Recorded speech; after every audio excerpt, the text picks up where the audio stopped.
কি করো আম্মু? বড়া ভাজবো। কিসের? রোজার ভিতরে ডাল বেলা যাবে রাখছিলাম না অনেক, সেই ডাল তো মনে করে রাইখে দিয়েছি টুকরা টুকরা করে ফ্রিজে।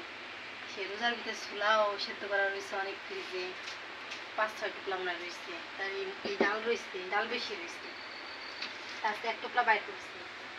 এর ভিতরে তো বাটা মিটা কিছু দেওয়া হয়নি, রসুন আর মরিচ বেটে দিচ্ছি, আর পিস কচুগুলো কুচিয়ে দিলাম, লবণ আর হলুদ। এখন বড়া বাঁধবো, মাঝে মাঝে সন্ধ্যায় ভাইজে খাওয়া হয়ে যাবে বড়া। আর তো বৃষ্টি তো নামতেছে না, মাঝে মাঝে বৃষ্টি নামলেও বাইর করে খাওয়া হয়ে যাবে। এখন বাইর করছি আমি দুপুরে, মনে নাই ইয়াসমিন এখন বলবা লাগছে যে ডাল বের করতো, ডাল বাজবি না, বড়া বাজবি না। এখন চলে আসছে কিসের আনন্দ দিলে এখন মনে করছে, এখন চলে আসছে বড়া বাজার করে দিতাম।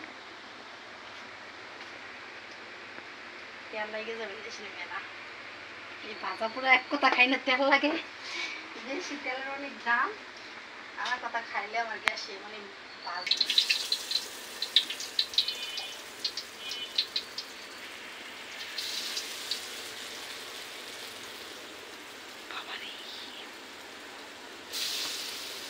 ভাজা পড়ায় তেল লাগে বেশি, আবার গ্যাসের ওষুধ লাগে মেলা।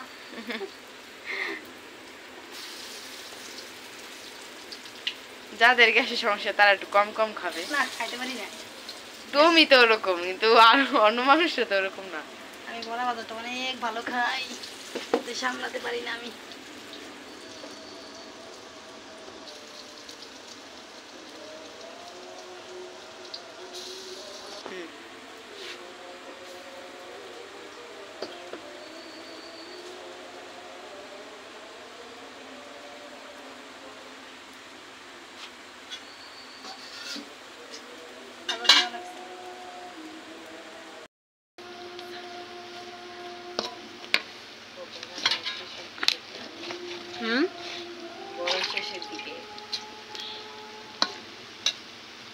না এই পিঠ একটু ভাজাও, ওই পিঠ হয়ে গেছে সুন্দর করে ভাজা, এই পিঠ একটু ভাজাও।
জায়গা আছে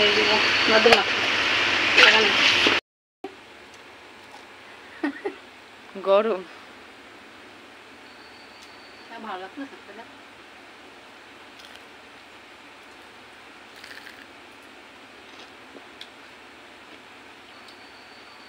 তারপর মনে হয় কি রোজার দিনে ছোলা বড়া টেস্ট দেন অন্যরকম। হ্যাঁ রোজার দিনে স্বাদ হয় না অন্যরকম, রোজার দিনে তো সাদা হয় না।